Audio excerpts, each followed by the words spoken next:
නමෝ තස්ස භගවතු වරහතු සම්මා සම්බුද්දස්ස නමෝ තස්ස භගවතු වරහතු සම්මා සම්බුද්දස්ස නමෝ තස්ස භගවතු වරහතු සම්මා සම්බුද්දස්ස. හැම දිනාටම තෙරුවන් සරණ ප්‍රාර්ථනා කරමින් අදත් ඔබ හැම දෙනෙක්ම උතුම් ධර්ම දේශනාව ශ්‍රවණය කරන්න බොහොම සද්ධාවෙන් ධර්ම ශ්‍රවණයට සූදානම් වෙච්ච මොහොත. පිංගතුනේ, චතුරාර්ය සත්‍ය අවබෝධ කිරීමමයි මේ භයානක සංසාර දුකින් මිදෙන්න තියෙන එකම මාර්ගය. බුදුරජාණන් වහන්සේ පෙන්වුවේ යුද්ධ 1000ක් දිනනවට වැඩිය දෙදෙව්ලොවට අධිපති සක්‍ර දෙවියන් වෙලා උපදිනවටත් වඩා, ඒ වගේම සක්විති රජ කෙනෙක් හැටියට මුළු ලෝකෙම පාලනය කරනවටත් වඩා සෝතාපට්ටි ඵලය උතුම් කියලා බුදුරජාණන් වහන්සේ පෙන්වුවේ අන්න ඒ නිසයි.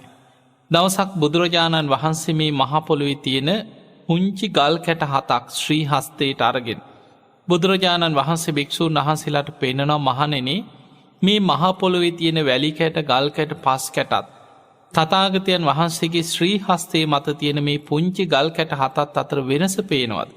එහෙමයි ස්වාමීනි.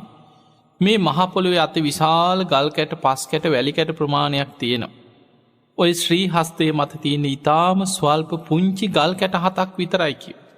බුදුරජාණන් වහන්සේ වදාළ, මහණෙනි, සෝවාන් ඵලයට පත්වෙච්ච කෙනා සසර විඳපු, ගෙවල අවසන් කරපු දුක් ප්‍රමාණය මේ මහ පොළොවේ තියෙන වැලි කැට, ගල් කැට, පස් කැට තරම් කියලා හිතන්න කියෝ. සෝවාන් ඵලයට පත්වෙච්ච කෙනෙකුට අනාගතයේ විඳින්න ඉතුරු වෙලා තියෙන දුක් ප්‍රමාණය මේ පුංචි ගල් කැට 7 තරම් කියලා හිතන්න කියෝ. මොකද සෝවාන් වෙච්ච කෙනෙක් තව උපරිම සුගතියේ ඉපදුනත් තව ආත්ම 7ක් උපදිනවා. ආත්ම 7 මෙහා එක ජීවිතයකම නිවන් දකින අය ඉන්නවා. ඒ අයට කියනවා ඒක බීජී. ආත්ම 2ක් 3ක් ඇතුළත නිවන් දකින කෝලංකෝල. ඊළඟට සත්තක්කත්තු පරම කියන්නේ ආත්ම 7ක් කරාම ගිහිල්ලා ධර්මය අවබෝධ කළ සසර දුකින් මිදෙන ශ්‍රාවකයෝ ඉන්නවා. එතකොට මෙන්න මේ සෝවාන් වෙච්ච ශ්‍රාවකේ උපරිම ඉපදුනත් උපදින්නේ ආත්ම 7යි. නතේ බවං අට්ඨමං ආදියත්ති. 8 වෙනි භවයක නම් උපදින්නෙම නෑ කියලා බුදුරජාන් වහන්සේ පෙන්නනවා.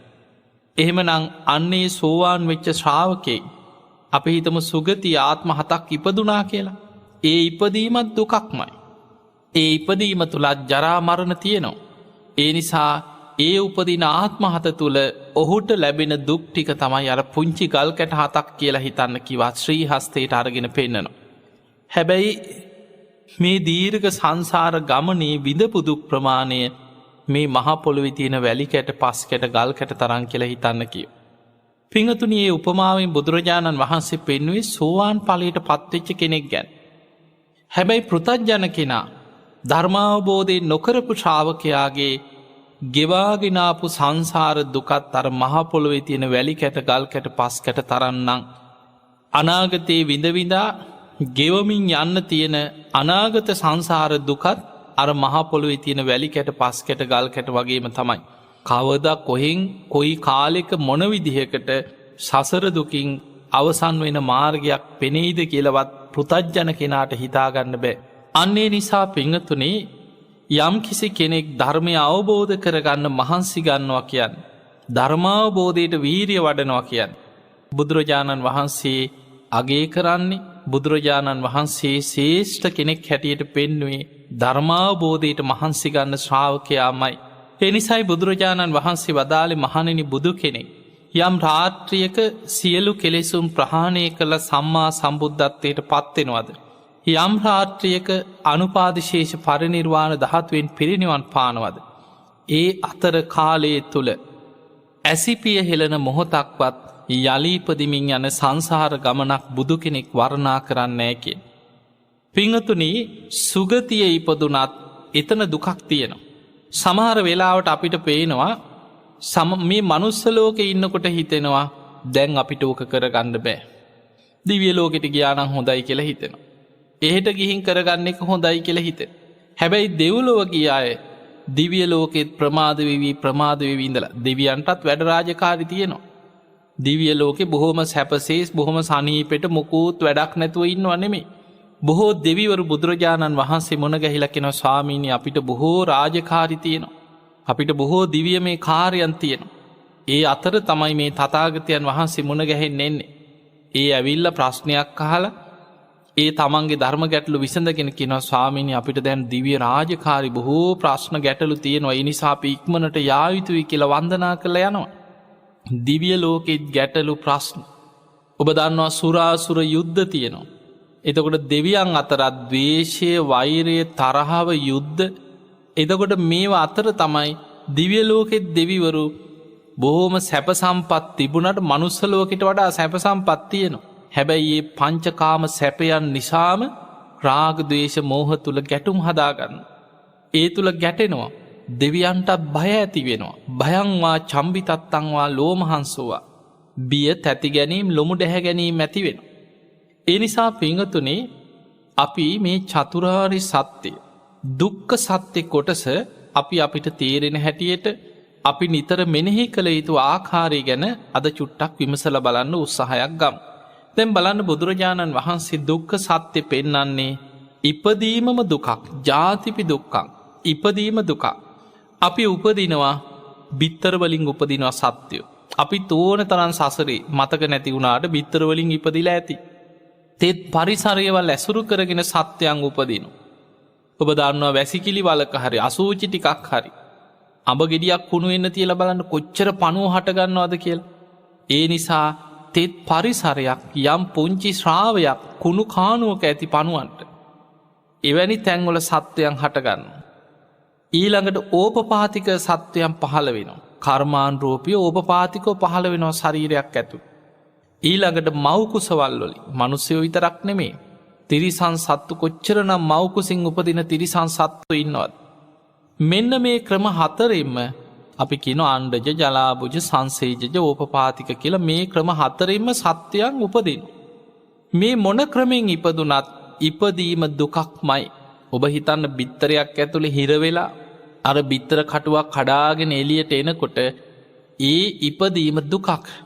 මව් කුසක් ඇතුලේ. එතකොට මේ වතුර බෑග් එකක් ඇතුලේ හිර වෙලා උණ්ඩි වෙලා මේ මව් කුස තුල ඒ මාස ගානක් හරි මව් කුසේ වැඩෙනකොට ඒ මව් කුස තුලත් දුකක් තියෙන. හැබැයි ඉපදිච්ච කෙනාට අපිට යම් සැපයක් දැනිච්ච ගමන් අර දුක අමතක වෙනවා. මව් කුසේ විඳපු දුක අමතකයි. ඉපදුනාට පස්සේ අපිට දැන් ඒවා මොකුත් මතක නැහැ. හැබැයි ඉපදීම දුකක්. ඔබ හිතන්න තෙත් පරිසරයෙන් ඉපදුනත් මොන ක්‍රමෙන් ඉපදුනත් ඉපදීම දුකක්. දැන් අපි ඉපදිලා නිසා අපිට ඒ ඉපදීමේ දුක මතක නැහැ. ඔබ බලන්න ඉපදිච්ච දරුවෝ දිහා. ඔබ දැකලා ඇති දරුවෝ උපදින හැටි. බොහෝම සනීපෙට උපදිනව නෙමෙයි උපදින්න ගිහිල්ලා දරුවෝ මැරෙනවා ඒ වේදනාවට. දරුවෝ බිහි කරන අම්මලා මැරෙනවා ඒ වේදනාවට. ඊළඟට දරුවෝ ඉපදිච්ච ගමන් ඔබ දැකලා ඇති මොකද hina වීගෙන බොහෝම සතුටින් ඉන්නව නෙමෙයි. කෑ ගහනවා, අඬනවා මේ වේදනාවට. ඊටාම පුංචි සිවියක් වගේ සමක් තියෙන ඉපදිච්ච ගමන් දරුවෙකුට. ඒ දරුවට රස්නයක් වැදුනත්, හුලන් ටිකක් වැදුනත්, සීතල දැනුනත් විශාල වේදනාවක් ඒ පුංචි ඉපදිච්ච වෙලාවේ තියෙන හැමට ඒ වේදනාව හොඳින් දැනෙනවා. ඒ නිසා අඬනවා එක තැන මල මුත්‍ර කරගෙන උඩුබැලි අතට අඬනකොට ඉපදිච්ච දරුවෝ දිහා බලන්න. සමහරව යන්තම් අවුරුදු අවුරුද්දක් දෙකක් යනවා යන්තම් නැකිටලා හරි දනගගා හරි බඩගාගෙන හරි යාගන්න. එතකං උඩුබැලි අතට එක තැන මල මුත්‍ර කර කෑගගහ ඉන්නකොට මොන දුකක්ද කියලා ඔබ හිතන්න. ඒ නිසා අපිට දැන් ලොකු මහත් වුණාට පස්සේ ඇවිද ගන්න පුළුවන්කම ආවට පස්සේ තනියෙන් තමන්ගේ වැඩ කටයුතු කරගන්න පුළුවන් ශක්තිය ආවට පස්සේ අපිට ඉපදීමේ දුක අමතකයි. හැබැයි ඉපදීම දුකක්මයි. දැන් අපි ඉපදුණා. ඉපදීමත් සමගම අපිට ලැබෙන ඊළඟ දායාදේ තමයි වයසට යනවා. ජරාවට පත් වෙනවා. නොයෙක් ලෙඩ රෝග පීඩාවලට අපි ගොදුරු වෙනවා. දැන් වයසට යාම ගැන හිතන්න. මේ ලෝකේ සෑම සත්වයෙක්ම ඉපදුනා නම් වයසට යනවා. ඔබ දැකලා ඇති සත්තු අතර වයසට ගිය සත්තුන් කාට කියන්නද? නැගිට ගන්න බෑ එක තැන් වෙලා එක්ක බොහොම අමාරුවෙන් අතපය පන නැහැ. පියාඹන සත්තු ඉන්නවා වයසට ගිහිලා පියාඹ ගන්න අත්තටු පන නැහැ. ඇවිද ගන්න සත්තුන්ට ඇවිද ගන්න කකුල් පන නැහැ. වයසට යාම සෑම සත්ත්ව ලෝකයකම. මනුස්ස ලෝකේ මිනිස්සු දිහා බලන්න. සමහර වයසට ගියයි දැක්කට පස්සේ ඔබට හිතෙන්න පුළුවන් අපෝ අපිට නම් මෙහෙමනම් ජීවත් වෙන්න ඕනේ නැහැ කියලා. මෙච් සමහරු කියලා මෙච්චර නම් දුක් විඳ ඔච්චර නම් ඉන්න ඕනේ නැහැ. හැබැයි ඒ මට්ටමට පත් වෙච්ච කෙනා එයා උත්සාහ කරන්නේ අනේ තව දවසක් හරි ඉන්න තියෙනවා. තව එක සතියක් හරි එක මොහොතක් හරි ජීවත් වෙන්න තියෙනවා නම් කියලා කොච්චර වයසට ගියත් ඔහු මේ කය අතහැරලා යන්න කැමති වෙන්නේ නැහැ. සමහරුගේ කෙස් ටික පැහිලා හැමර එලි වැටලා දතුත් නැහැ, කෑමක් හපා ගන්න බෑ. ඇවිද ගන්න පණ නැහැ, නැගිට ගන්න පණ නැහැ. එක තැන මල මුට්ට කරගෙන අන්ත දුක් විඳින. පින්වතුනි මේ මනුස්ස ලෝකෙ විතරක් නෙවෙයි දිව්‍ය ලෝකෙ දෙවියන්ට ජරාවට පත්වීමක් තියෙනවා. දෙවියන්ගේ ජරාවට පත්වීම බුදුරජාණන් වහන්සේ ධර්මයේ පෙන්නනවා. මේක සඳහන් වෙන්නේ පුබ්බ නිමිත්ත කියන සූත්‍රයේ. දෙවියන්ගේ ජරාවට පත්වීම කියන්නේ දෙවියන් පැළඳගෙන ඉන්න මල් මාලා පර වෙලා යනවා. දැන් බලන්න සුවඳ හමන බොහොම ලස්සනට පැළඳගෙන හිටිය මල් මාලා පර වෙලා යනවා. ඊට පස්සේ පැළඳගෙන ඉන්න පර වෙච්ච කුණු වෙලා වැగిරෙන මල් මාලා ඒවා පර වෙනවා. දිව්‍ය ශරීරවල ප්‍රභාස්වර ගති ආලෝක විහිදිච්ච දිව්‍ය ශරීරවල ආලෝකයේ එන්නේ අඩු වෙලා ශරීර ප්‍රභාස්වර ගතිය නැති වෙනවා. දුර්වර්ණ වෙලා යනවා දිව්‍ය ශරීර. දෙවියන් පැළඳගෙන හිටපු දිව්‍ය සලුපිලි බොහොම ලස්සනට තිබිච්ච දිව්‍ය සලුපිලි කිලුටු වෙලා යනවා. ඒවා බොහොම වැහැරිලා කිලුටු වෙලා යනවා. දෙවියන්ගේ ශරීරවලින් දහඩිය වැగిරෙන්න පටන් ගන්න.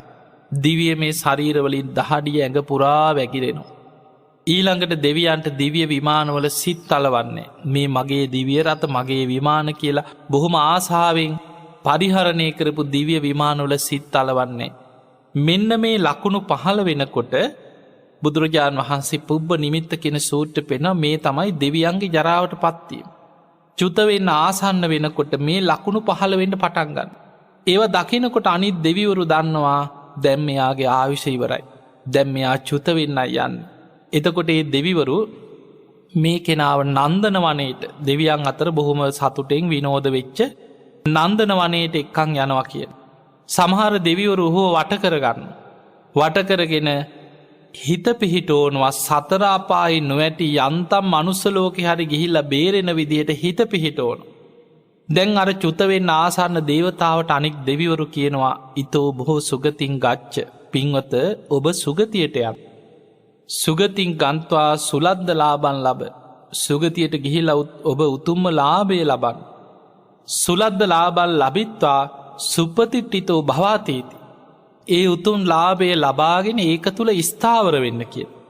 බුදුරජාණන් වහන්සේ දා දම්සභා මණ්ඩපයේදී මේ කාරණේ බුදු ඇසින් දිවසින් දැකලා භික්ෂූන් වහන්සේලාට දේශනා කරන මහණෙනි දිව්‍ය ලෝකෙත් දෙවියන් ජරාවට පත්වෙලා දිව්‍ය ලෝකෙත් දෙවිවරු ජරාවට පත්වෙලා දෙව්ලොවින් චුත වෙන්න ලං වෙනකොට අනෙක් දෙවිවරු ඔහුට මෙහෙම කියනවා ඊතෝ බොහෝ සුගතින් ගච්ඡ පින්වත සුගතියට යන්න.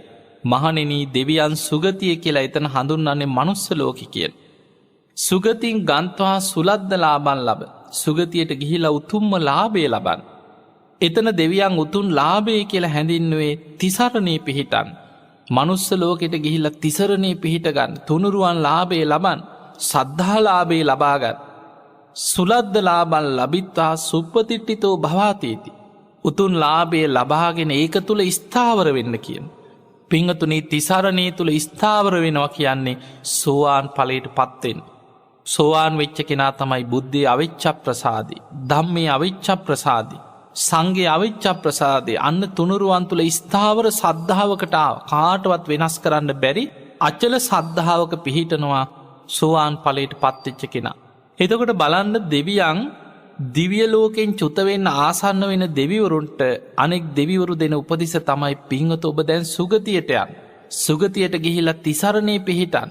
ඒ තිසරණේ තුල ස්ථාවර වෙන්න සෝවාන් වෙන්න කියන. අන්න බලන්න දෙවියන් දිව්‍ය ලෝකෙන් චුත වෙන්න ආසන්න වෙනකොට කියන උපදෙස මනුස්ස ලෝකෙට ගිහිල්ලා සෝවාන් වෙන්න. සෝවාන් වෙන්න කියන. දැන් මනුස්ස ලෝකෙට ආවට පස්සේ මෙහෙට ආවට පස්සේ හිතනවා මෙහි වැඩ වැඩි. මෙහිදි මේක කරගන්න බෑ. මෙහිදී අපිට ගොඩක් වැඩ කටයුතු තියෙනවා. ඒ නිසා දෙව්ලොවට ගිහින් සෝවාන් වෙනවා කියලා මෙහෙට ආවට පස්සේ එහෙට කල් දා ගන්නවා. එහෙන් මෙහෙට එවනවා. ගිහිල්ලා මනුස්ස ලෝකෙටවත් ගිහිල්ලා සෝවාන් වෙයන් කියලා. එතකොට බලන්න මිනිස්සු මේ ප්‍රමාදය අතට ලැබිච්ච අවස්ථාව කොච්චරනං අතහරිනවද. ඒ නිසා පිංහතුනේ මනුස්සලෝකෙටාවත් සමහරුන්ට මේ අත බුද්ධ ශාසනයේ මුණ ගැහිලා. ෂණ සම්පත්තිය ලැබිලා සද්ධර්මශ්‍රවනය ලැබිලා. ඒ ධර්මයට බාහිරින් ලැබෙන්න ඕනේ අංග දෙකම හොඳටම ලැබෙන කාලෙත් හිතනවනං නෑ මේක මෙහි කරන්න බෑ. දෙව්ලොව ගිහිල්ල තමයි මේක කරගන්න පුළුවන් කියලා මනුස්සලෝකෙ ධර්මය අවබෝධ කරන්න පුළුවන් එක දිවිය ලෝකෙට කල්දාගන්නවා කියන්නේ. එයා අතට ලැබිච්ච අවස්ථාව අතහැරිය වගේ දෙයක්. පිංහතුනේ වයසට යෑම කියන එක බුදුරජාණන් වහන්සේත් වයසට ගිය. දෙවියනුත් වයසට යනවා චුත්තවෙන්න ආසන්න වෙනකොට මනුස්්‍යයොත් වයසට යනවා. ඒක කාට සාධහරණයි. සාරා සංකේය කල්ප ලක්ෂයක් පාරමී පුරලා දෙතිස් මහා පුරුෂ ලක්ෂණ ඇතුව. මහා පුුණ්‍යවන්ත කෙනෙක් හැටියට ලෝකෙට පහළ වෙච්ච ඔබත් මමත් සරණගිය අපේ ශාස්තෘන් වහන්සේත් වයසට ගිය. බුදුරජාණන් වහන්සේ මහා පරිනිබ්භාන සූත්‍රය සඳහන් වෙනවා ආනන්ද හාමුදුරුවන්ට දේශනා කරන ආනන්දේ. දැන් තථාගතයන් වහන්සේගේ ශරීරය හරියට ජග්ගර සකටන් දිරාපු කරත්තයක් වගේකින්. දිරාපු කරත්තයක් බොහොම අමාරුවෙන් තමයි පාරි අරගෙන යන්න තියෙන්. ඒ වගේ තමයිකිනොක් දැම් මේ ශරීරයේ පරිහරණය කරන්න. එහනම් බුදුරජාණන් වහන්සේ වයසට ගිහිල්ලා. උන්වහන්සේත් වයසට ගිය. බුදුරජාණන් වහන්සේ බේලුව ගමේදී උන්වහන්සේ අන්තිම වස්කාලෙ ගත කරේ චාපාල චෛත්‍යස්ථාන ළඟදි තමයි ආයු සංස්කාර අතහැල්ල පිරිනිවන් පාන අධිෂ්ඨාන කරන්න. ඊට පස්සේ ආනන්ද හාමුදුරුවන්ට කියනවා ආනන්ද සංඝයා රැස් කරන්න කූටාගාර ශාලාවට. එදා විශාල සඟ පිරිසක් රැස්කරපු වෙලාවේ බුදුරජාණන් වහන්සේ වදාළ පරිපක්කෝ වයෝමයිහං මහණෙනේ දැන් තථාගතයන් වහන්සේ බොහෝම වයසට ගිය කෙනෙක්. පරිත්තම් මම ජීවිතං ජීවත් වෙන්න තියෙන තව ඉතාම ස්වල්ප කාලයයි. පහායවෝ ගමිස්හාමි නුබල අතහැරලා තථාගතයන් වහන්සේ තව නොබෝදිනකින් පිරිනිවන් පාන. ඒනම් අපිට පේනවා ඒ ගාථාවල තියෙනවා බුදුරජාණන් වහන්සේ වයසට ගිය. උන්වහන්සේම දේශනා කරන මහණෙනි තථාගතයන් වහන්සේ දැන් බොහොම වයෝවෘද්ධ කෙනෙක්. අවුරුදු 80ක් වේගෙන එනකොට බුදුරජාණන් වහන්සේගේ ශරීරයේ ඒ වයෝවෘද්ධ ලක්ෂණ පහළ වුණා. එහෙමනම් බුදුරජාණන් වහන්සේත් වයසට ගියා. ඊළඟට හිතන්න ලෙඩවීම දුකක් ඉපදීම දුකක් වයසට යෑම දුකක් ලෙඩවීම දුකක්. ඔබ දැකලා ඇති ඔබ රෝහල්වලට ලෙඩ්ඩු බලන්න ගියානම්. නොයෙක් ලෙඩරෝග පීඩාවල් හැදිලා. සමහරු එක තැන කුණු වෙලා එනහයෙන් බටදාලා කටින් බටදාලා ඔක්සිජන් දීලා සේලයින් ගහලා කටු ගහලා බටදාලා මැසින්නොල්ට හයි කරලා ඉන්නකොට මිනිස්සු අහෝ සැපක් කිය සතුටෙන් ඉන්නව නෙමේ. ඒ වේදනාව තුළ නිරෝගි කෙනා පිටිං යන්තන් හරි ඔඩ්ඩක් හරි කාය ශක්තියක් තියෙන නිරෝගි කෙනා බලලා හිතනවා හයෝ මෙහෙමනන් දුක්විඳින්න ඕන්නෑ. අපිට එහෙම ලෙඩ නෑනි කියලා හිතනවා. හැබැයි තමන් දන්නේ නෑ තමන්ගේ ශරීරය තුළ මොනවගේ ලෙඩ රෝග තියෙනවද කියලා දන්නේ. සමහරලාට බඩේ අමාරුව කියලා යන්නේ. වෛද්‍යවරයා බලල පරීක්ෂණ කරලා කියනවා ඔයාට හොඳ කරන්න බැරි ලෙඩක් එක්වාට පිළිකාව. මෙන්න මේ වගේ ලෙඩක් තින එක්කු බඩේ ගෙඩියක්. මෙන්න මේ වගේ තත්ත්වය. ඒ නිසා අපේ ශරීරයේ තුළ බුදුරජාණන් වහන්සේ වදාළ මහණෙනි සතර මහා ධාතුන්ගෙන් හටගත් ලෙඩරෝගවලට ගුහාවක් වෙච්ච. මේ කුණු ශරීරයක් දරාගත්ත කෙනෙක් මම තරන් නිරෝගි කෙනෙක් නෑ කියලා උදම් අනනවන. තමන් නිරෝගී කියලා ආරෝග්‍ය මදයෙන් ජීවත්වෙනවනං ඔහු තරං අඥ්ඥානයෙක් නෑ කිය. එහෙමනං හැම වෙලේම හිතන්න. එක භාවනාව. බුදුරජාණන් වහන්සේ ගිරිමානන්ද සූත්‍රයේ පෙන්වා මේ කයට හැදෙන ලෙඩරෝග ගැන නිතර භාවනාවක් වසයෙන් සිහි කරන්න කිය. මම දරාගෙන ඉන්න මේ වගේ කුණු ශරීරයක්.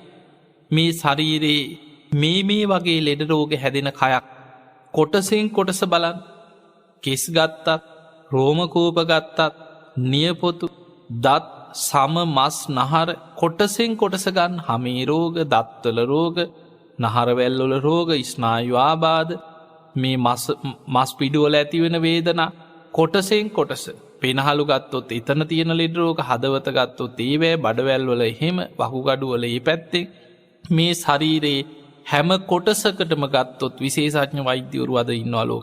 එතකොට අපිට පේනවා කොටසෙන් කොටස ලෙඩ වෙන ශරීරයක් අපි මේ දරාගෙන ඉන්නේ. ඒ නිසා කුණු ගොඩක් කරගෙන අපි මේ ඇවිදින්. මේක ඔබ හැම වෙලායම හිතන් යෝනිසෝ මනසිකාරය යෙදෙනවා කියන්න මේ ධර්මය ඕපනයිකයි. තමා තුළින් දකින්න තිය. එහෙමනං ඔබ හැමවෙලේම හිතන්න ජාතිපි දුක්කං ඉපදීමම දුකක් ජරාපි දුක්කං ව්‍යාධිපිදුක් ජරාවට පත්වීම දුකක් ව්‍යාදිය දුක. ඒ නිසා මේ දුක මටත් උරුමයි මමත් දරාගෙන ඉන්න මේ කුණු ශරීරයක් මයි කියලා ඒ දුක ගැන ඔබ හිතන්. බුදුරජාණන් වහන්සේත් ලෙඩ වුණා උන්වහන්සේත් වයසට ගිය. ඔබ දන්නවා බුදුරජාණන් වහන්සේට තද හිසේ කැක්මක් විටිං විට මතුවනා කියල දේශනාවල තිය. ඇතැම් අවස්ථාවල ඒක කර්මජ රෝගයක් හැටියට බුදුරජාණන් වහන්සේ විස්තර කරපු අවස්ථාතියෙන්. ඊළඟට බුදුරජාණන් වහන්සේට දරුණු කොන්ද අමාරුවක්. විටිං විට බලවත් වෙච්ච අවස්ථාවන් දේශනාවල සඳහන් වෙන. ඒකත් පෙර සසරේ කර්ම විපාකයක් මත බලවත් වෙච්ච කර්ම විපාකයක් හැටියට බුදුහාමුදුර විස්තර කරපු තැන්තියෙන. ඊළඟට පිංගතුනේ බුදුරජාණන් වහන්සේ බේලුව ගමේ වස් සමාදන් වෙච්ච වෙලාවේ මාරාන්තික බඩේ අමාරුවක් වැළඳුනා කියෙන්. ඒ වේදනාව කොච්චර දරුණුද කොච්චර වේදනා සහගතද කියන්න බුදුරජාණන් වහන්සේම සිහි කරනවා සංඝයාට දැනුන් නොදී පිරිනිවන් පාන එක සුදුසු නෑ. අතීත බුදුවරු පිරිනිවන් පෑවෙ කොහොමද කියලා බුදුවැසිම් බලලා ආයු සංස්කාර අධිෂ්ඨාන කරගත්ත එතනදී. එහෙමනම් අපිට පේනවා බුදුරජාණන් වහන්සේටත් මාරාන්තික බඩේ අමාරුවක් වැළඳුනා. පිරිනිවන් පාන්න යන ගමනේ එදා චුන්ද සූකරිකගේ දානය වළඳලා කුසිනාරාවට ගමන පිටත් එනකොට අර යටපත් වෙච්ච රෝගේ ආයමත් උත්සන්න වුණා.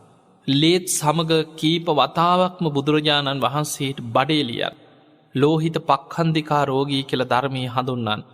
එතකොට හිතන්න උන්වහන්සේට ලේත් එක්ක බඩේලියනවා කියන්නේ බඩවැල්වල කොච්චර තුවාල තියෙන් නොන්ද ලේයන්. ඒ නිසා අපි බුදුරජාණන් වහන්සේට ලෙඩ වුණ. බුදුරජාණන් වහන්සේ දේශනා කන ආනන්දය කලන්තේ පිපාසයි. ඉක්මනට සංගල සිවුර එල්ල ආසනයක් පනවන්න කියන. එහෙමනම් පිංවතුනේ මහා පුරුෂ ලක්ෂණ 32ක් ඇතුව වැඩ සිටිය. මහා පින්වන්ත ඔබත් මමත් සරණගි අපේ බුදුරජාණන් වහන්සේටත් මේ චතුරාර්ය සත්‍යයේ මේ ධර්මතාවේ ලෝක ධර්මතාවේ උන්වහන්සේත් ඉපදුනා.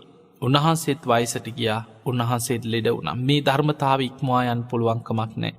බුදු වුණත් පසේ බුදු වුණත් මහරහත් වුණත් සක්විති රජ වුණත් කාටත් ඉපදුනානම් ලැබෙන දේ මේක තමයි ආර්ය සත්‍ය. ඊළඟට බුදුරජාණන් වහන්සේ පෙන්නනවා නත්ති ජාත සමරණ. උපන්නාව කිසිම කෙනෙකුට නොමැරී ඉන්න පුළුවන් ක්‍රමයක් නෑ කිය.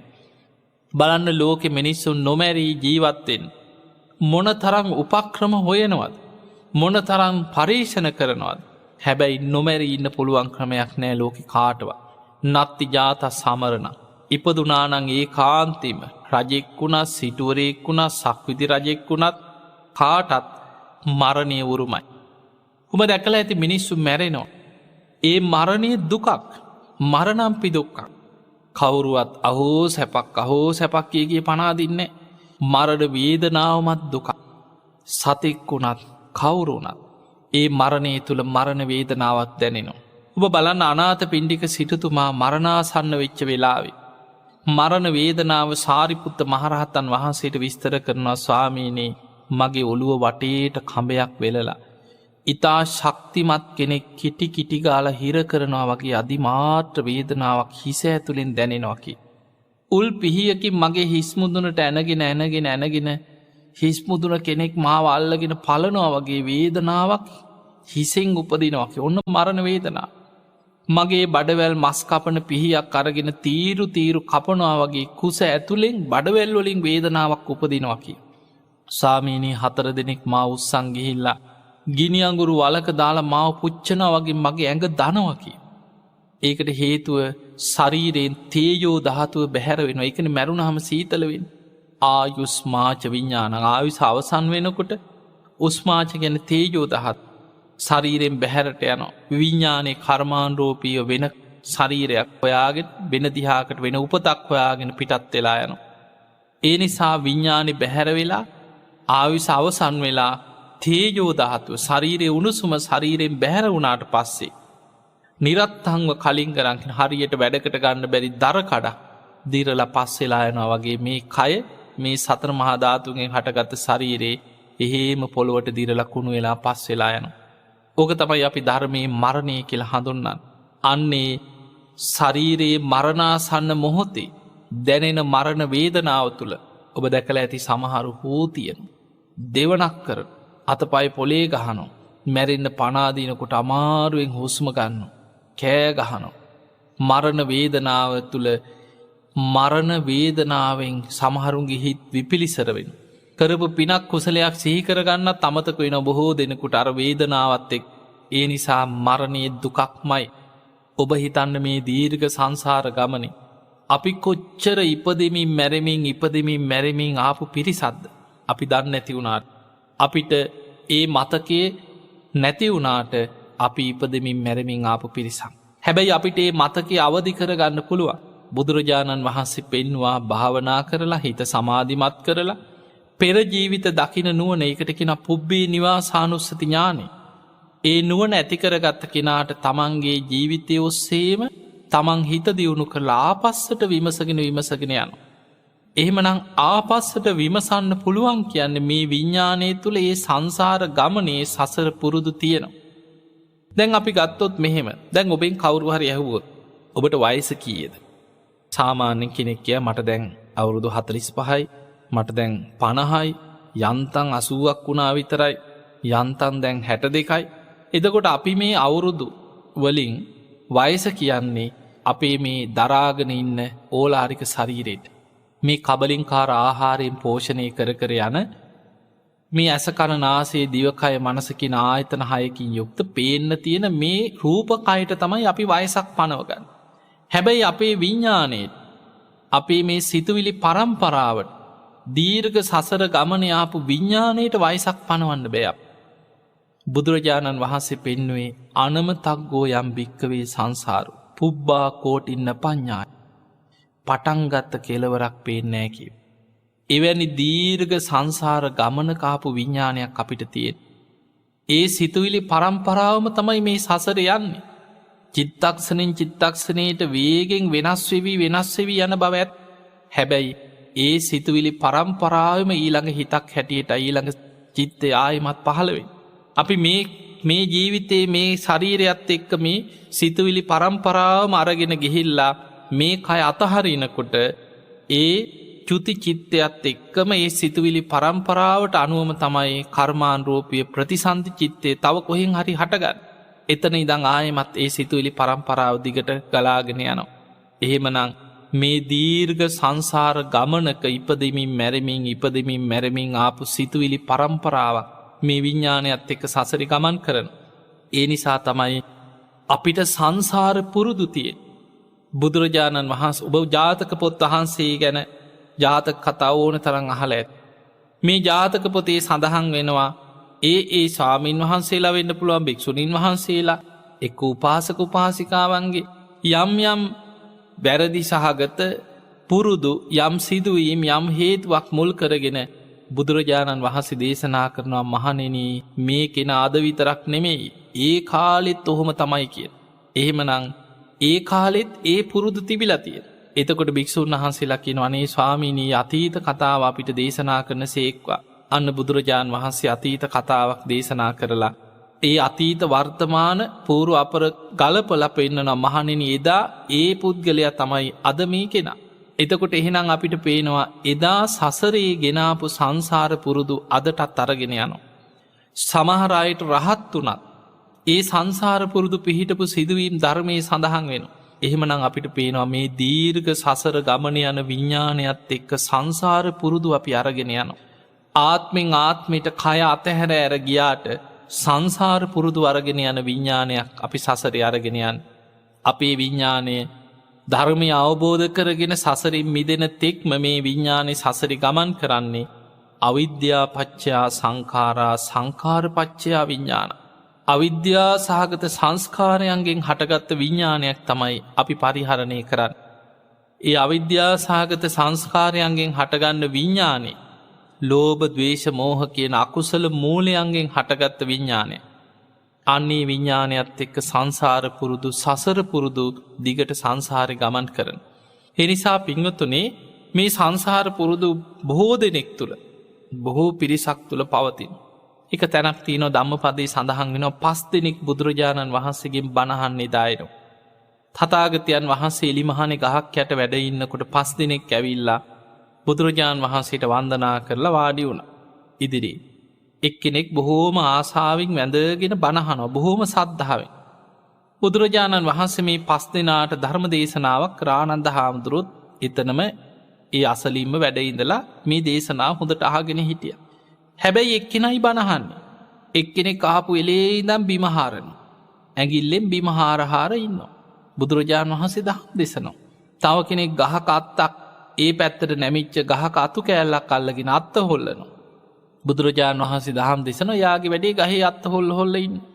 තව කෙනෙක් ආපු එලේ ඉඳන් වටපිට බලනවා, අහස දිහා බලනවා, තාරකා ගැන බලනවා, නිකන් ඇඟිලි වලින් ගණන් හදනවා, තරු දිහා තමයි බලන්නේ.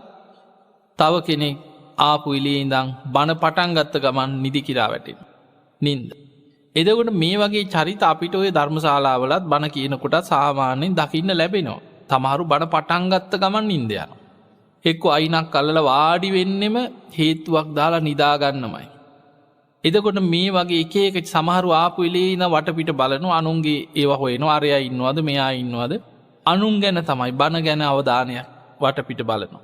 එක්ක සමහරු දරුවෝ ගෙනහලා දරුවෝ හුරතල් බලනවා. බණ ඉවර වෙනකන් දරුවන්ට සෙල්ලම් බඩු දෙනවා, දරුවෝ දන ගන්නවා, වඩා ගන්නවා, හුරතල් බලනවා. ඒ hina වෙවි දරුවෝ ඒ වෙන ලෝකෙක. එතකොට එක චරිත අපිට සාමාන්‍යයෙන් ධර්මශාලාවක් තුල වුණත් එහෙම දකින්න තියෙනවා.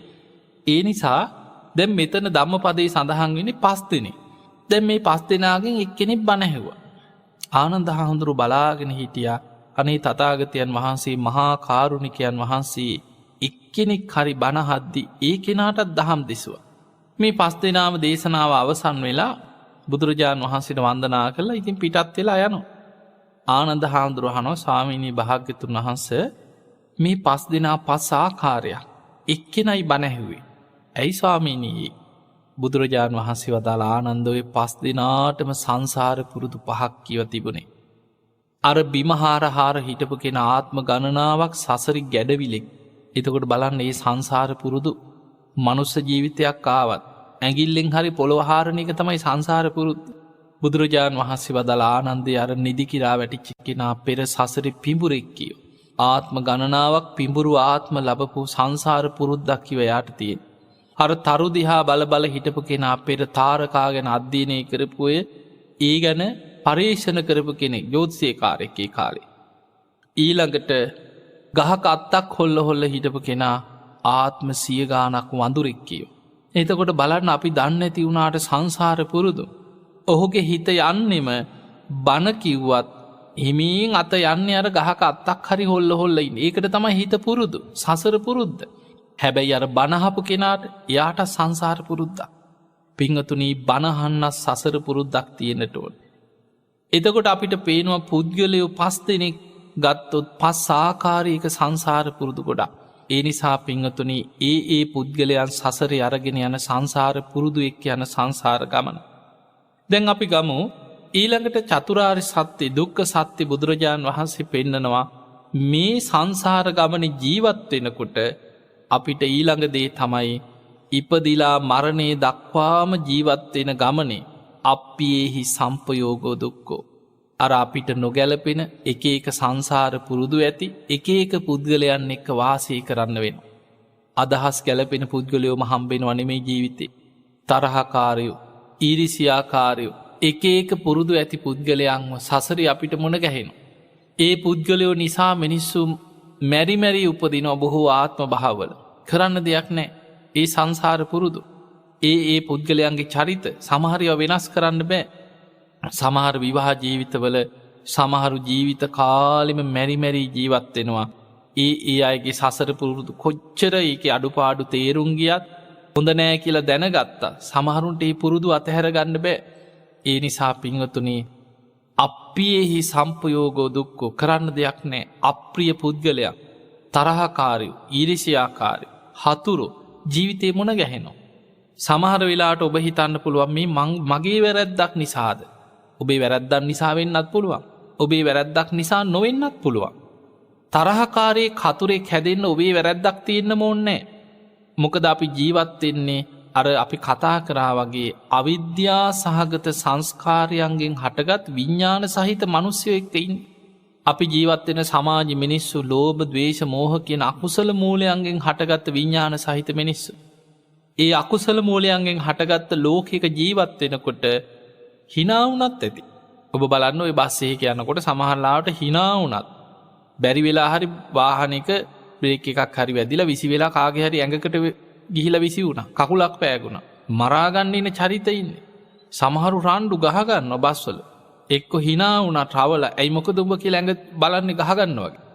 එහෙම සමාජයක අපි ජීවත්. ඒ නිසා හතුරෙක් හැදෙන්න සමහරලාට වැඩි හේතුවක් ඕනේ නැහැ කෙනෙකුට. තමන්ගෙන්ම උදව්ගත්ත මිනිස්සු තමන්ට හතුරුකම් කරන වෙලාවල් එනවා ජීවිතේ.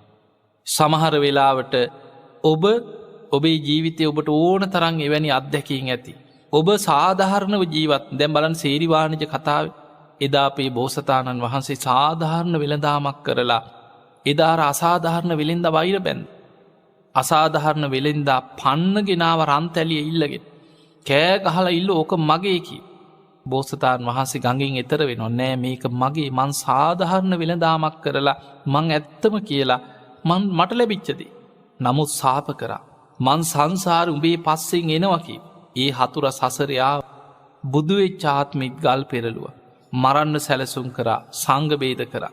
එතකොට අපිට පේනවා සංසාරයටම වෛර කරන සංසාරික හතුරෙක් කාවේදා සාධාරණ වෙළඳාමක් කිරීම තුළ. ඒ වගේ සමහර වෙලාවට ඔබ සිල් රකින්නකොට දුස්සීලය ඔබට වෛර කරන්න පුළුවන්. ඔබ සිල් රැකීම නිසාම දුස්සීලයන්ගේ වෛරක්කාරයෙක් වෙන්න පුළුවන් ඔබ. මත්පැන් බොන් නැති මනුස්සයට බේබද්ද වෛර කරනවා. බේබද්දු විහිළු තහළු කරනවා. ඒ බේබදු සමාජයක් තුළ නොබන පුද්ගලයා පීඩාවට ලක් කරන. සමහර වෙලාවට සාධාරණව ධර්මිෂ්ඨව ජීවත්වෙන පුද්ගලයා අධර්මිෂ්ඨ සමාජයක් තුළ පීඩාවට පත්වෙන. ඒ නිසා එවැනි සමාජයක අකමැත්තෙන් වුණත් කරන්න දෙයක් නෑ. අප්පියෙහි සම්පයෝගෝ දුක්කෝ. අප්‍රියන් එක්ක ජීවත් වෙන්න සිදුවීමම දුකක්. ඒක තමයි ජීවිත. ඒ දුක ආරි සත්‍යයක්. ඊළඟට බුදුරජාණන් වහන්සේ පෙන්නවා පිය විප්පයෝගෝ දුක්කෝ. ප්‍රියයන්ගෙන් වෙන්වීම දුකක්. ඔබ හිතන්න ඔබේ ජීවිත කාලය තුළ ඔබ ජීවත් වෙලා ඔබේ මරණ මංචකයේ දක්වා ඔබ කොච්චරනං ප්‍රියයන්ගෙන් වෙන්වීම තුළ දුක් වෙලා ඇද්ද කියලා හිතන්. සමහර වෙලාවට අපේ පවුලේ ඥාතීන් හිතමිත්තාදීන් අම්මතාත්ත වෙන්න පුළුවන්, සහෝදර සහෝදරයෙක්ෙන් පුළන් ආච්චිසීය වෙන්න පුළන්, ඔබට උදව් කරපු අය වෙන්න පුළුවන්. ඔබ ඉදිරියේ කොච්චරනං ඒ අය මිය පරලොව යනවද. ඒ අයගේ ජීවිතය අවසන් මොහොතේ ඔබට ඒවා දකින්න ලැබෙනවා. සමහරලාට ඔබේම දරුවෝ ඔබට කලින් මිය පරලවගේ අවස්ථා ජීවිතයේ සමහරුන්ට අත්දකින්න ලැබෙන්න පුළුවන්. එක්කො තමන්ගේ ස්වාමිය තමන්ට කලින් ඉස්සර වෙනවා. එක්කො බිරිඳ ඉස්සර වෙන. අම්ම තාත්තා ඉස්සර වෙන.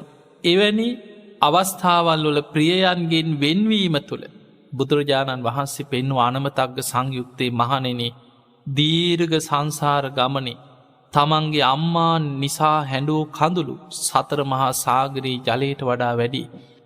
මේ දීර්ඝ සංසාර ගමනේ තමන්ගේ පියා අහිමිවීම තුළ ගැලූ කඳුළු සතර මහා සාගරයේ ජලයට වඩා වැඩි. මේ දීර්ඝ සංසාර ගමනේ තමන්ගේ දරුවෝ නිසා හැඬූ කඳුළු සතර මහා සාගරයේ ජලයට වඩා වැඩි කියන. ඒ නිසා එවැනි සංසාර ගමනක ප්‍රියයන්ගෙන් වෙන්වීමේ දුක ඉදිරියේ කොච්චරනම් සසරි අපි අඬලා වැළපිලා දුක් විඳලා ඇද්ද. අපිට මරණ මංචකයේ දක්වා මේ දුක විඳින්න සිද්ධ වෙනවා. පිය විප්පයෝගෝ දුක්කෝ. ඒකත් ආර්ය සත්‍යයක්, දුක්ඛාරි සත්‍යයටම අයිති දෙයක්. ඊළඟට බුදුරජාණන් වහන්සේ පෙන්වුවා යම් පිච්ඡන්න ලබති තම්පි දුක්ඛං. යමක් කැමතිද ඒ කැමති දේ නොලැබීමේ දුක. පිංගතුනි, කවදාවත් අපි හිතන දේ වෙන්නේ නැහැ. නොසිතන දේවල් තමයි ලෝකෙ හැම වෙලාවෙම වෙන්නේ. චින්ති තම්පි විනස්ස, අචින්ති තම්පි බවත්. ඒ නිසා මෙන්න මේ ස්වභාවයේ ලෝකයේ තුල දකින්න ලැබෙන දෙයක්. ඔබ හැම වෙලේම හිතන්න එතන කැමති දේ නොලැබීම කියපුවාම සමහරව මේක නිකන් සරලව හිතන්න පුළුවන්. අපිත් ඉතින් ආසයි වාහනයක් ගන්න, අනේ ඉතින් අපිට සල්ලි නැහැනේ. ඒකත් ඉතින් දුකක් තමයි කියලා හිතෙන්න පුළුවන්. කැමති දේ නොලැබීම ඒකද කියලා හිතෙන්න පුළුවන්. කෙනෙක් හිතෙන්න පුළුවන් අනේ ඉඩමක් ගන්න හිතාගෙන ඉන්නවා, අපිට විදිහක් නැහැ, අපිට ඒ ඉඩම ගන්න බැරි වුණා, කැමතිදේ නොලැබී කියා එහෙම හිතෙන්න පුළුවන්. ඒකත් කැමතිදේ නොලැබීමේ අපේක්ෂා භංගත්වය තුළ එක දුකක් තමයි. හැබැයි බුදුරජාණන් වහන්සේ මෙතන චතුරාර්ය සත්‍ය විස්තර කරන තැන දුක්ඛාරය සත්‍ය තුළ කැමතිදේ නොලැබීමේ දුක හැටියට පෙන්නුවේ ඉපදෙන කෙනා ඉපදීම උරුම කරගත්ත කෙනා කැමති වෙනවා අනේ මටනම් මේ වගේ දුක්සහිත උපතක් නම් ලැබෙන්න එපා කියලා කැමති වෙනවා. හැබැයි කැමති වූ පමණින් ඔහුට ඉපදෙන්න ඇතුව ඉන්න පුළුවන්කමක් නෑ. අවිද්‍යාව තණ්හාව පවතින තාක්කල් පටිච්ච සම්පාදය හැදෙනවා. සංසාර ගමන හැදෙනවා. කවුරුත් කැමති නෑ සතර අපායේ වැටෙන්න. හැබැයි සතර අපායේ කර්මානුරූපීව ඒවට ඇදිලා යනවා. අන්න කැමතිදේ නොලැබීමේ දුක. ඉපදිච්ච කෙනා කැමති අනේ මම නම් ඔය වගේ වයසට යන්න එපා කියලා. වයසට යන්න නැතුව ඉන්න මිනිස්සු මොනතරම් උපක්‍රම මොනතරම් බෙහෙත් වර්ග සමහරු ලෝකේ තියෙන වේදනාකාරීම සැත්කම් තමයි ප්ලාස්ටික් සර්ජරි ප්ලාස්ටික් සැත්කම් කියලා. එතකොට ඒ වේදනා සහගතම සැත්කම් වලට කෙනෙක් කැමැත්තෙන් ඉදිරිපත් වෙනවා. අර වයසට යන ශරීරයේ වයසට ගියේ නෑ වගේ ලෝකෙට පේන විදිහට පවත්වා ගන්න පුළුවන් කියලා හිතාගෙන බලන්න කොච්චර දුකකට පත් වෙනවා. කැමති දේ ලැබෙන්නේ වයසට යනවා මිනිස්. ලෙඩ වෙන කෙනා කැමති වුණා අනේ මට නම් මේ වගේ ලෙඩ රෝග හැදෙන්න එපා කියලා කොච්චර කැමති වුණත් ඒකාන්තෙන් අපි දරාගෙන ඉන්නේ ලෙඩ වෙන ශරීරය. අන්න කැමති දේ නොලැබීමේ දුක. මරණය තමන් කරා එනකොට අනේ මට මැරෙන්න බෑ අනේ මාව බේරගනින්න අනේ බුදු ඩොක්ටර් මට මැරෙන්න බෑ කී කොච්චර මරණය ඉදිරියේ නොමැරී ඉන්න කැමති වෙනවද? හැබැයි කොච්චර කැමති වුණත් ඒකාන්තයෙන් මරණයට මුහුණ දෙන්න වෙනවා. අන්න කැමති දේ නොලැබීමේ දුක. ප්‍රියයන්ගෙන් වෙන් වෙන්න එපා කියලා අනේ මගේ දරුවෝ මගේ දෙමව්පියෝ මගේ ඥාතීන් අපි එක්ක හැමදාම මෙහෙම ඉන්නවා නම් කොච්චර හොඳද කියලා ප්‍රාර්ථනා කරනවා හිතනවා කැමති වෙනවා. හැබැයි ඒ අය වෙන් වෙලා යනවා. එක එක්කෙනා ඉස්සර වෙනවා.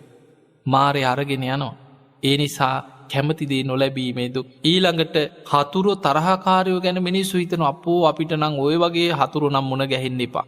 මේ වගේ මිනිස්සු නම් සංසාරේවත් මුණ ගැහෙන්න දකින්නවත් ලැබෙන්න එපා කියලා හිතනවා. හැබැයි උපදින තාක්කල් සසරේ තරහකාරයෝ හතුරු ඊර්ෂ්‍යාකාරයෝ මුණ ගැහෙනවා ගොඩ නැගෙන. ඒක තමයි ආර්ය සත්‍ය කැමති දේ නොලැබීමේ දුක. ඊළඟට බුදුරජාණන් වහන්සේ මානසික පැත්තෙනුත් පෙන්නනවා ඔය විදිහට දුක විස්තර කරන ගමන් මහණෙනි ඔය විතරක් නෙමෙයි ජාතිපච්චයා ජරා මරණ ශෝක පරිදේව දුක්ඛ දෝමනස්ස උපායාස. ශෝක කියන්නේ අපි ඕන තරම් අඬලා ඇති. පරිදේව කියන්නේ නංගොත් කිය අඬලා ඇති. ඔබ බලන්න ඔබේ ජීවිතය තුළ ඔළුවට ගහගත් අවස්ථා පපුවට ගහගන්න සමහරු තමන්ටම ගහගන්න මැරිලවත් යන්නේ නැහැ. මැරිලා පළ කියලා තමන්ටම ගහගන්න අවස්ථා තියෙනවා. මිනිස්සු ඔළුවේ ගහගන්නවා බිත්තිවල. සමහරු කොච්චරනම් තමන් විලාප දිදී කෑ ගහ තමන්ගේ දුක පිට කරනවා. ඒවට කියන පරිදේව. ඊළඟට දුක්ඛ දුක් විඳිනවා. දෝමනස්ස කියන්නේ කෙනෙක් හූල්ලනවා. මනසෙන් හූල්ල පසුතැවෙනවා. උපායාස කියන්නේ සුසුම් හෙලනවා. මෙන්න මේ දුක දැන් කාටවත් කියන්න පුළුවන් ඔය හාමුදුරුවෝ කියන දේවල් අපිට නම් අදාළ නැහැ කියලා. දැන් ඔබ හිතන්න මේ පැයක් පුරා විස්තර කරේ දුක්ඛාරය සත්‍ය. මේක ආර්ය සත්‍යයක්. මෙන්න මේ දේ අපි තේරුම් ගන්න අකමැති වෙන තාක්කල් දුකින් නිදහස් වෙන මාර්ගය ගැන හිතන්නවත් බෑ. දුක තේරුම් ගත්ත කෙනා තමයි දුකට හේතුව හොයන්නේ. ඒ දුකට හේතුව නැති කිරීමමයි දුක නැති කිරීම නිවන. ඒ පිණිස අනුගමනය කරන්න තියෙන මාර්ගය තමයි ආර්ය අෂ්ටාංගික මාර්ගය. ඒ නිසා පින්වතුනි මේ චතුරාර්ය සත්‍ය ධර්මය අවබෝධ කරන්න නම් ඉස්සල්ලා දුක දුකක් වශයෙන් දකින්න ඕනේ. ඒ දුක දුකක් වශයෙන් දකින කෙනා තමයි දුකට හේතුව හොයන්නේ. දුක්ඛ සමුදය. දුකේ හේතුව තමයි තණ්හාව. ඒ තණ්හාව පවතින තාක්කල් ආයායමත් දුක හැදෙනවා. යායන් තණ්හා පෝනෝ භවික. යම් තණ්හාවක් ඇත්ත තණ්හාවෙන් කරන්නේ පුනර්භවය. ආයමත් උපත හදලා දෙනවා. අර වගේම දුක් විඳ විඳ යන ආයමත් පුනර්භවයක් හදලා දෙනවා. නන්දි රාග සහගතා. ඒ උපතට ආස්වාදයෙන් ඇලෙනවා. තට්ට තට්ඨාබි නන්දිනි උපෝපන්තන සතුටින් පිළිගන්න. ඒ තණ්හාව පවතින තාක්කල් පටිච්ච සම්පාදය හැදෙනවා. සසර ගමනේ කෙලවරක් නැති ගමනක ඉපදී යන්න වෙනවා. එතකොට දුක තේරුම් අරගෙන දුකේ හට ගැනීම දැනගත්ත කෙනා තමයි දුක නිරුද්ධ කරන්න. දුක්ඛ නිරෝධේ තමයි තණ්හක්ඛයෝ රාද නිබ්බාන. තණ්හාව ෂේ කිරීමමයි නිවන. අර තණ්හාවමයි නැති කරන්න තියෙන්නේ. ඒ තණ්හාව නැති කිරීම පිණිස තියෙන මාර්ගයේ තමයි දුක්ඛ නිරෝධගාමිනී ප්‍රතිපදාව. ආර්ය අෂ්ටාංගික මාර්ගය. සම්මා දිට්ඨි, සම්මා සංකප්ප, සම්මා වාචා, සම්මා කම්මන්ත, සම්මා ආජීව, සම්මා වායාම, සම්මා සති, සම්මා සමාධි කියන මේ අංගයන්ගෙන් යුක්ත මාර්ගය. ඒ නිසා පින්වතුනි, මෙන්න මේ චතුරාර්ය සත්‍ය හැම වෙලේම හිතන්න. යෝනිසෝ මනසිකාරයේ දෙන්න. නුවණින් විමසන්. මේ දේ තමන්ගේ ජීවිතය තුළින් බලන්න, මේ කියපු දේවල් ඇත්ත නේද? මමත් මේ දේවල් මගේ ජීවිතෙත් මට මේ දේවල් විඳලා තියෙනව නේද? මේ විදිහට ජීවිතය ගැන දකිනවනං අන්න ඔබ යෝනිසෝ මනසිකාරයෙන් මේ ධර්මය ඔබ තුළින් දකින්න උත්සාහ ගන්න කෙනෙක්. අන්න එයාට තමයි දුකෙන් මිදෙන මාර්ගය සාක්ෂාත් කරගන්න පුළුවන්කම තියෙන. එනිසා පින්වතුනි, බුදුරජාණන් වහන්සේ අපිට පෙන්වේ යුද්ධ 1000ක් දිනනවට වැඩිය සක්විති රජ වෙනවටත් වඩා මේ ලෝකෙම පාලනය කරන අහසින් යන සක්විති රජ කෙනෙක් වෙනවටත් වැඩිය සක්‍රදෙවියන් වෙලා දෙදෙව්ලොවට අධිපති දේවතාවෙක් වෙනවටත් වඩා මේ ලෝකෙ මොනතරම් සැප සම්පත් තිබුණත් වටිනාම දේ තමයි චතුරාර්ය සත්‍ය අවබෝධ කරගෙන අඩුම ගානේ සෝවාන් ඵලයටවත් පත් වෙන්න වීරිය වඩන්න කියන. පින්වතුනි, සතර අපායෙන් මිදිලා ධර්මය අවබෝධ කරගන්න මාර්ගයකට පැමිණෙන තෙක්ම අපිට අනතුරු එහෙම්මමයි. අපි ඉන්නේ අනතුරේමයි. අන්න ඒ නිසා ඒ අනතුරෙන් මිදිලා ධර්මය අවබෝධ කර ගැනීම පිණිස මේ ධර්ම දේශනාව, මේ ධර්මානුශාසනාව ඔබ හැම දෙනාටම නිවන් අවබෝධයේ පිණිසම උපකාර වේවා වේවා වේවා කියලා අපි ආශිර්වාද කරනවා.